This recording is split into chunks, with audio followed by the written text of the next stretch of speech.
Welcome to fooding she. നമുക്ക് കുറച്ച് അട പായസം വെച്ചാലൊക്കെ ഉണ്ടോ? അട ഞാൻ വാഷ് ചെയ്തെടുത്തതാണ്. നമുക്ക് ഒന്ന് വേവിച്ചെടുക്കാം. അട വേവട്ടെ. വേവിച്ച് വെച്ച അട നമുക്കൊന്ന് വറുത്തെടുക്കാം. കുറച്ച് നല്ല തണുത്ത വെള്ളം ഒഴിച്ച് കൊടുക്കണം. 1-2 പ്രാവശ്യം വെള്ളം ഒഴിച്ച് കൊടുക്കണം. അപ്പോഴതിൻ്റെ പശപ്പ് പോവുള്ളൂ. പശ ഉണ്ട്, പശയൊക്കെ പോയി.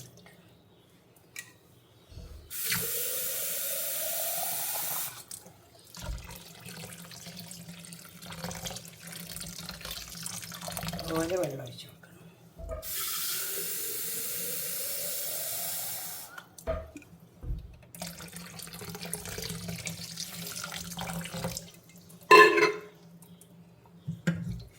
അതുപോലെ ഊറ്റിയിടും.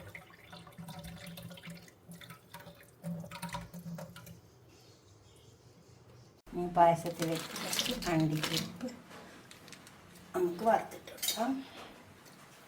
അണ്ടിപ്പരിപ്പ് അവിടുന്ന് ആവട്ടെ. അപ്പോൾ നമുക്ക് പായസം ഒരു ഉരുളി അടുപ്പത്ത് വെച്ചിട്ടുണ്ട്.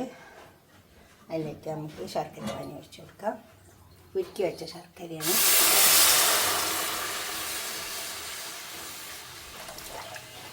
വലിയ കല്ലുമണ്ണൊന്നും കാണുന്നില്ല, നല്ല ശർക്കര ആയിട്ടാണ്. പിന്നെ നമ്മൾ അട ഉണ്ടോ, ഇതേമാതിരി വെള്ളമൊക്കെ വാർത്തെടുക്കണം. പിന്നെ ഇതേപോലെ ഇരിക്കും വെള്ളം ഒഴിച്ച് കൊടുത്താൽ എല്ലാം വിട്ട് വിട്ട് കിട്ടും. നമുക്കിത് ഈ ശർക്കര പാനിലേക്ക് ഇട്ട്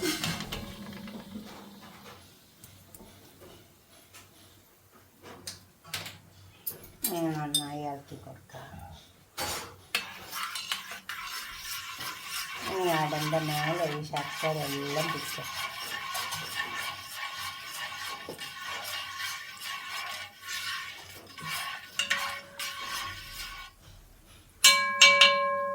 അങ്ങനെ അണ്ടിപ്പരിപ്പ് മൊരിഞ്ഞിട്ട് പിന്നെ അതിൽ തേങ്ങാക്കൊത്ത് വേണമെങ്കിൽ ഇട്ട് കൊടുക്കുക. ചിലവർക്ക് ഇഷ്ടാവില്ല, അപ്പോൾ തേങ്ങാക്കൊത്ത് ഞാനിടുന്നില്ല. മുന്തിരി കുറച്ച് നമുക്ക് വറുത്തിട്ടിട്ട് കൊടുക്കാം. അത് അണ്ടിപ്പരിപ്പ് കുറച്ച് മുരിഞ്ഞതിൻ്റെ ശേഷം മുന്തിരി ഇടാവുള്ളൂ, അല്ലെങ്കിൽ മുന്തിരി കറുത്തു പോകും.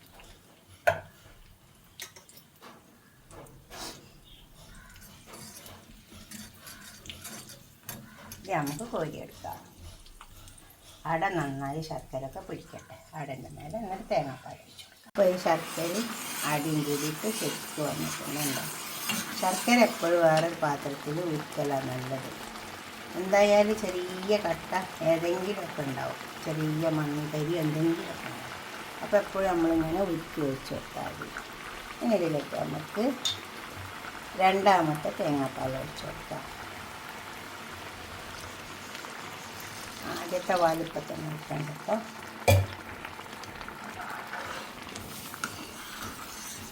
ഇത് ഒഴിച്ചിട്ട് കുറച്ച് സമയം ഇറക്കി കൊടുക്കാം. ആദ്യത്തെ പാലൊഴിച്ചാൽ പിന്നെ കത്തിക്കരുത്. ആ ചൂടിൽ ഉരുടി കൂടിയാണല്ലോ, അപ്പോൾ അങ്ങനെ ചൂടിൽ കിടന്നാൽ ഇത് കുറച്ച് സമയം ഒന്ന് കത്തിച്ച് കൊടുത്താൽ മതി. ആദ്യത്തെ പാലൊഴിച്ച് രണ്ടാമത്തെ പാലൊഴിച്ച്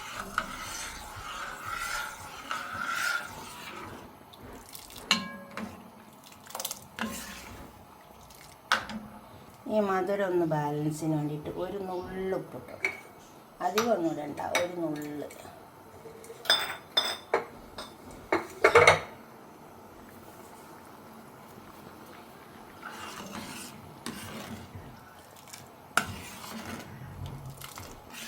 നുള്ളുപ്പിട്ടുണ്ട്. കുറച്ച് സമയം ഒന്ന് കിടക്കട്ടെ.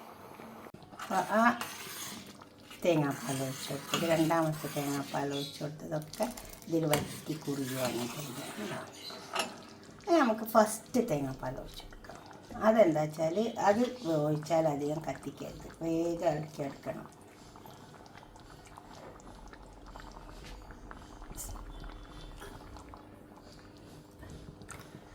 ഇത് ഫസ്റ്റ് തേങ്ങാപ്പാൽ. അതിലേക്ക് നമുക്ക് കുറച്ച് ചുക്ക് പൊടി ഇട്ട് കൊടുക്കാം. ഇത് ചുക്കിൻ്റെ പൊടിയാണ്. അപ്പോൾ അത് കുറച്ച് പശു നെയ്യ്, 1 ടീസ്പൂൺ പശുവെള്ളം,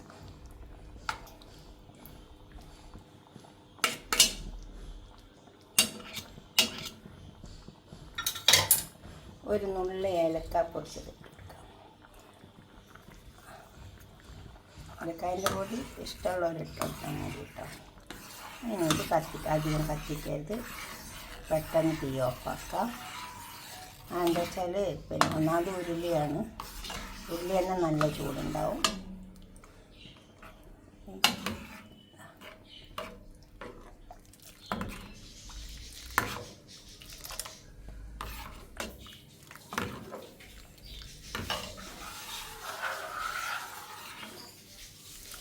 നമുക്ക് തീ ഓഫാക്കാം. ഇതൊരു പാത്രത്തേക്ക് സെർവ് ചെയ്യാം. അണ്ടിപ്പരിപ്പ് മുന്തിരി ഇട്ട് കൊടുക്കാനുണ്ട്, പെട്ടെന്ന് ഇട്ടുപോയി.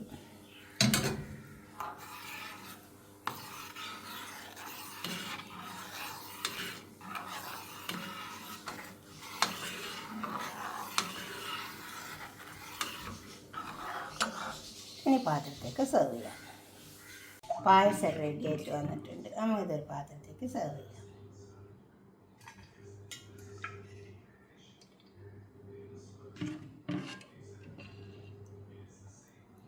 തേങ്ങാക്കൊത്ത് വേണമെങ്കിൽ ഇട്ട് കൊടുക്കാം. അതെന്താ വെച്ചാൽ ചിലർക്ക് ഇഷ്ടാവില്ല, അത് കടിക്കുന്നതിന് അതെടുത്തിട്ട് കളയും. അപ്പോൾ അതിനെ കാട്ടി നല്ല തേങ്ങാക്കൊത്ത് ഇടാത്തതല്ലേ. അണ്ടിപ്പരിപ്പൊക്കെ ആകുമ്പോൾ പിന്നെ അണ്ടിപ്പരിപ്പ് ഒന്ന് മൊരിഞ്ഞതിൻ്റെ ശേഷം മുന്തിരി ഇട്ട് കൊടുക്കാവുള്ളൂ, അല്ലെങ്കിൽ മുന്തിരി കറുത്തു പോകും.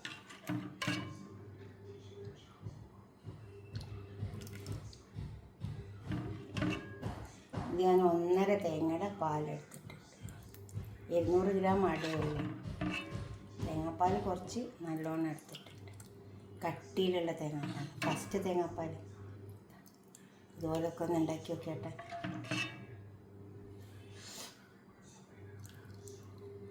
ഉണ്ടാക്കിയിട്ട് നിങ്ങളുടെ അഭിപ്രായം നിർദ്ദേശമൊക്കെ കമൻറ്റ് ബോക്സിൽ അറിയിക്കുക. അതുപോലെ തന്നെ ലൈക്ക് ചെയ്യുക, സബ്സ്ക്രൈബ് ചെയ്യാത്തവരൊക്കെ ചെയ്യുക, ഷെയർ ചെയ്യുക.